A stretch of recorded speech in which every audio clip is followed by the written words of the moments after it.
I feel we all have this struggle about letting go what others think of us.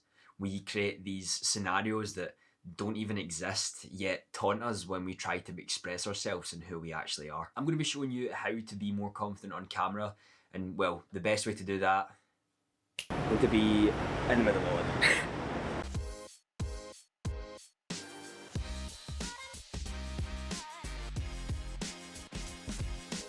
So, as you know, we're obviously talking about confidence in this video. Becoming confident, and this is the first time I've ever done it actually in public with people around me. So, you can all experience this awkward situation with me too. You see, confidence actually comes in many different formats.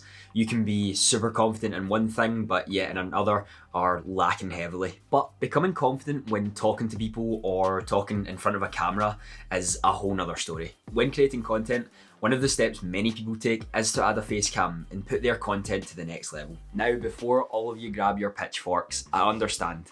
Some personalities actually work with no face cam. However, you have to have a specific personality for that to work. You need to be so engaging with your community that having a face cam would actually make it worse. With live streaming anyway, having a face cam allows your viewers to feel more engaged. They become a part of your community, a part of your family, and really feel that they belong when they see reactions to their questions or something that's happened within the stream. Every single person who uses a camera for the first time, especially when creating content, is going to be nervous. You're not the first one, and you're certainly not going to be the last. Even now, while I'm shooting these videos, it does get a little bit nerve-wracking. I mean, I'm doing this for the first time, trying to make it more natural, but at the end of the day, I'm talking to a room with no one in it. Something I've been reading about over the past few months, and something I'm now learning going forward, is the use of your hands when you're telling a story. A lot of people who are talking tend to close up a little bit, and it makes you feel a little bit more uncomfortable because it feels like they don't want to open up and they don't want to talk to you. Being a bit more open when you're talking and using your hand gestures when you're maybe talking about something in the past, or if you're talking about something in the future, can be a way to telling your story in a more emphatic way. As you get more confident, you'll become more comfortable, and that will allow you to tell a story with your hands, and it allows the viewers to become more engaged. A tip I actually learned from my granddad when I was younger is that when you're talking to someone or someone is talking to you, look at them in the eye, give them eye contact. Eye contact is probably one of the most powerful ways to allow someone to feel like they actually belong and what they're saying actually matters. Now, this doesn't mean staring into the camera the whole time is going to make someone believe you, but when you're talking at your main points, staring at the camera can be a good thing. It can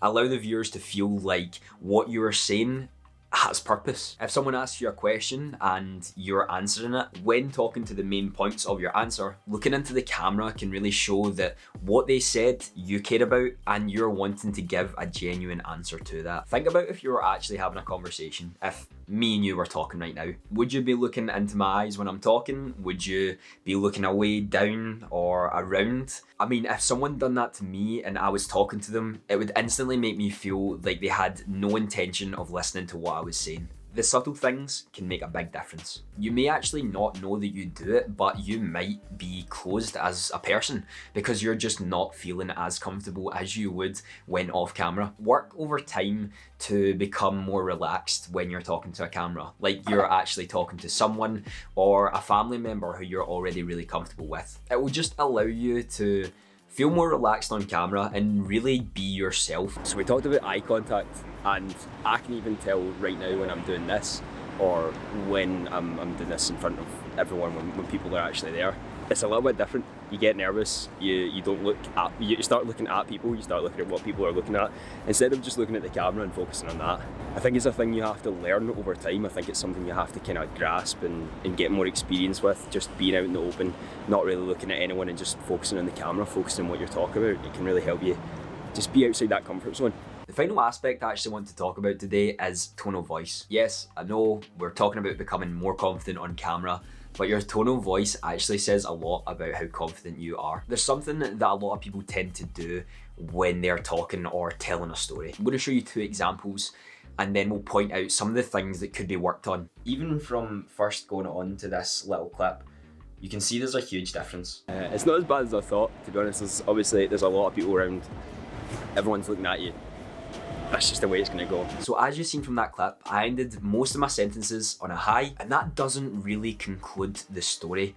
When you're talking, you really want to start learning how to end your stories on a low. What this allows is your viewers or community to understand that the story's finished and giving your story more purpose. Another thing that you would have seen me do there is not using hand gestures or giving eye contact to the camera when it was necessary. Learning to become less monotone and fluctuate your voice more allows your viewers to become more immersed in the stories that you're telling and everything that you're saying within your content. Nobody wants to listen to someone who's not actually fluctuating their voice or not making you engaged in their story. It just doesn't work that way. See, the thing is, especially with something like confidence, you can just kind of make it out that you're confident. I'm not the most confident right now. Usually when I'm in the house, if I'm recording something, I'll be a lot more confident, but a bit nerve-wracking. I actually do stream on Twitch Tuesdays, Thursdays and Sundays if anyone does want to come and stop by and ask me any questions or hang out with the family. And I'm also quite active on Twitter if you do have any questions for when I'm offline. Becoming more confident on camera takes time. It's not something that's instant and you're just the most confident person in the world. You have to want to work at it, want to become better. And yes, that does mean going outside your comfort zone. Utilizing a camera when you're creating content or live streaming allows your community to get to know you more on a deeper level. Yes, as we spoke about before, you don't need a camera to be successful or grow an engaging community, but your personality has to work for it. I'm not saying after trying this for the first time or even the first few times, you're going to be confident. You'll probably be really nervous and try too hard to utilize everything that you've learned here, but it will allow you to be you. That's what people want to see. That's why people are there, for you. Like we have in this video and in other videos to come, I took myself out my comfort zone to talk in the middle of London. Something I've never done before, and even from the previous video about the day in the life, you can see that I did not go anywhere with my camera. This is something I'm still working on today, and I have been doing this for 1.5 years now. But I know for a fact, since beginning, my confidence has skyrocketed compared to when I first had the camera on my face. You can make a difference and you can start today. If you take yourself out your comfort zone just a little bit, you will see massive changes in a short period of time. If you want to see what a day in the life of a full-time content creator is like, you just click on that top corner, probably pointing at the wrong bit, but it is there for you to watch. Let me know down in the comments some of the things that you've done to become more confident as a person, whether that be with creating content or live streaming itself. I would love to hear some of your thoughts. Getting confidence on camera is hard, but I believe in you. You've got to believe in yourself a little bit. Have a fantastic day. This isn't posting. It's pissing me off because it's so fucking white and I'm so fucking white. I'm going to blame it on the filling. You know, I'm going to blame it on my mouth being uncomfortable. That's why. That's why. That's definitely why I'm playing bad, you know? Can we get in this? I don't really know how to fly.